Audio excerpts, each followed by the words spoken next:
महामारी के कहर से जहां पूरी दुनिया की अर्थव्यवस्था धराशायी हो गई है, तो वहीं आगरा में भी कोरोना महामारी का असर कारोबार पर पड़ा है, जिससे रोजगार पूरी तरह से ठप हो गया है।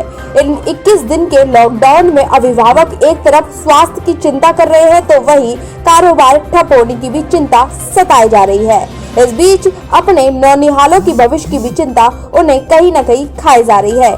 अभिभावक ने इस बीच आवाज उठाई कि स्कूल की अप्रैल, मई, जून की फीस स्कूल प्रशासन ना ले, यदि ले तो उसको भी टुकड़ों में लिया जाए, ना ही परिजनों पर तनाव डाला जाए।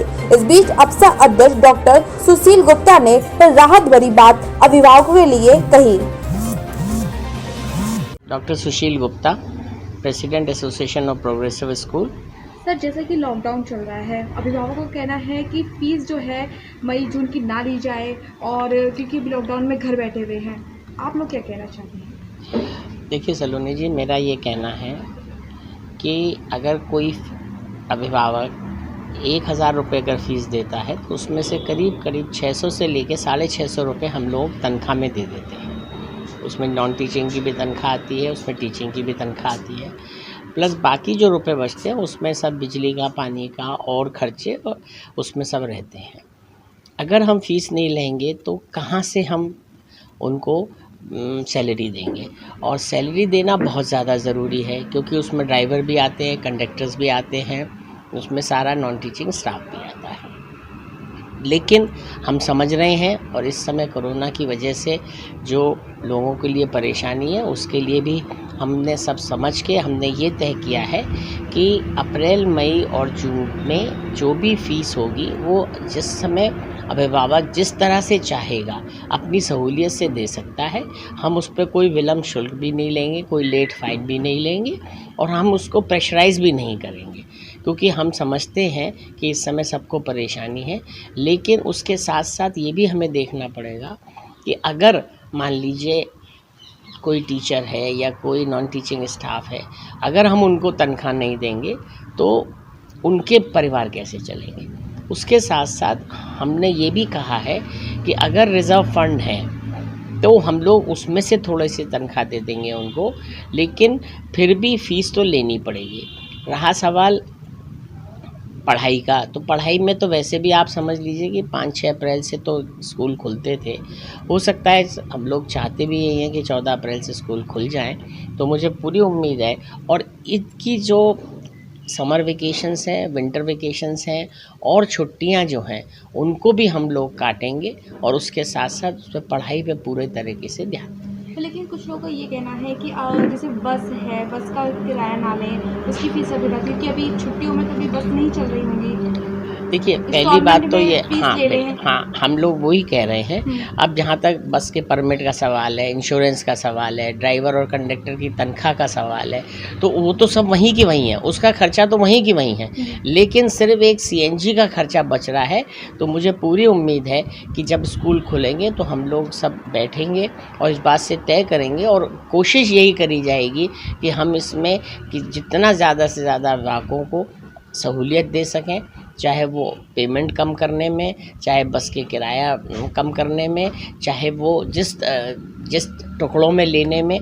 तो हम पूरी तरह से कोशिश करेंगे कि हर अभिभावक को कम से कम परेशानी।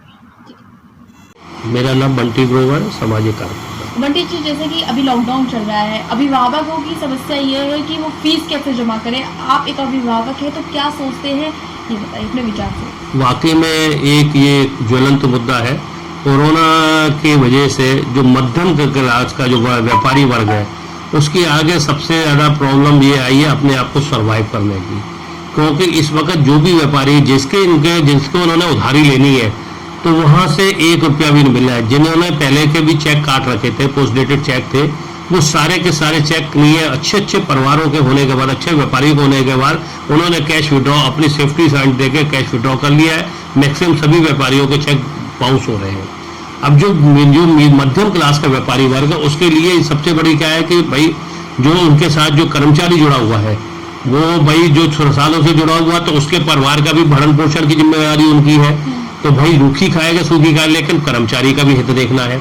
और सबसे बड़ी बात क्या है कि स्कूलों की, जैसे कि जगह जगह जो बात उठ रही थी कि अभी जो लॉकडाउन चल रहा है और कई स्कूलों से, बीच में एक स्कूल का आया था कि स्कूल से नहीं है, एक लेटर आ गया कि 10 तारीख तक आप 10 अप्रैल तक अपने बच्चे की फीस जमा करा दें। जब इस मुद्दे को नहीं है उठाया गया तो अप्सा के जो अध्यक्ष है हमारे सुशील गुप्ता जी, उन्होंने प्राथमिकता देते हुए उन्होंने बयान जारी करा कि लॉकडाउन की अवधि में किसी भी स्कूल से कोई भी फीस नहीं ली जाएगी, जिससे कि थोड़ा सा जो व्यापारी वर्ग है, जो जिनके अभिभावक है, उनको एक राहत मिली कि कम से कम जो सोच के थे कि भाई हर बच्चा, हर पेरेंट्स ये चाहता है कि मेरा बच्चा अच्छे से अच्छे स्कूल में पढ़े।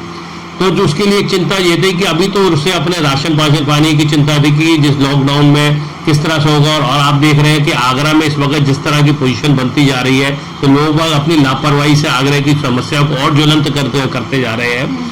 तो इस तरह से सोच के व्यापारी वर्ग के लिए अपने आप के सर्वाइवल की चिंता हो रही है। बच्चे स्कूल जाते हैं, हाँ। अभी लॉकडाउन में सारा काम धंधा सब बंद डला हुआ है जी, फीस जमा करने में दिक्कत आएगी काफी। बिल्कुल सही है, मेरे नहीं सभी को आएगी। मैंने आपको क्या कहा, जो मध्यम क्लास का वर्ग है, भाई नीचे क्लास का वर्ग को अच्छे स्कूलों में नहीं पढ़ाएगा, लेकिन और जो मध्यम क्लास का वर्ग, जो ऊपर क्लास का वर्ग है, उसको फर्क नहीं पड़ता। जो मध्यम क्लास का व्यापारी है, भले वो किसी भी स्कूल में पढ़ता हो, भले वो सीबीएसई बोर्ड हो या आईसीएसई बोर्ड हो या आपका वो हो, सीबीएसई बोर्ड से जैसे अफसा ने जैसे बहुत कुछ राहत दी।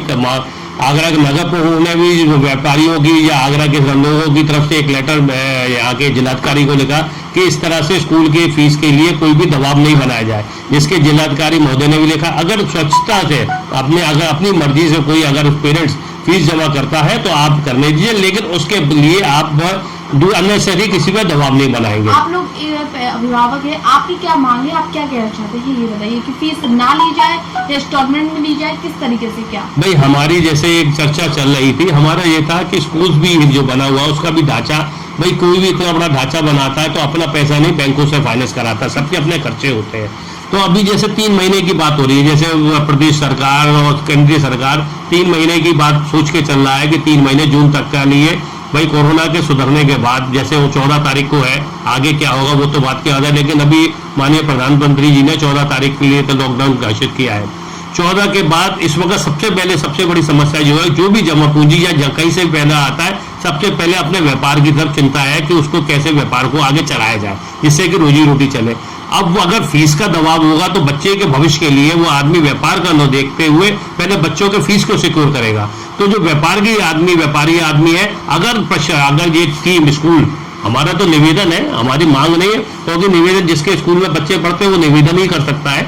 अगर निवेदन है कि सभी स्कूल, भले वो यूपी बोर्ड हो या आपके सीबीएसई बोर्ड हो या आईसीएसई बोर्ड, खास करके मिशनरी स्कूल, क्योंकि सीबीएसई बोर्ड जो प्राइवेट स्कूल है वो फिर एक बार नहीं शहर के हित में चिंता कर सकते हैं, क्योंकि वो भी हमारे से जुड़े हुए लोग बाग हैं। लेकिन मिशनरी स्कूल है वो अगर शहर के हित को देख के, अगर ये जो फीस है आपकी अप्रैल मई जून, वो जून से नहीं है, जो क्वार्टर बाद में जुलाई से हो, उसमें जैसे जो अप्रैल की फीस है वो ले ली जाए, इसमें इसका नाम क्या है मई, इसमें जुलाई में, और उसके बाद जो 2 महीने की है वो आगे इंस्टॉलमेंट में ले ली जाए फीस बनाने। दूसरी बात, सबसे बड़ी बात है जो उनका जो ट्रांसपोर्टेशन, भाई ट्रांसपोर्टेशन तो नहीं यूज कर रहा है आदमी, ट्रांसपोर्टेशन में अगर राहत देगा तो व्यापारी वर्ग को बहुत कुछ मदद मिलेगी। लेटेस्ट खबरों से जुड़े रहने के लिए देखें हमारा यूट्यूब चैनल, करें लाइक, शेयर, सब्सक्राइब।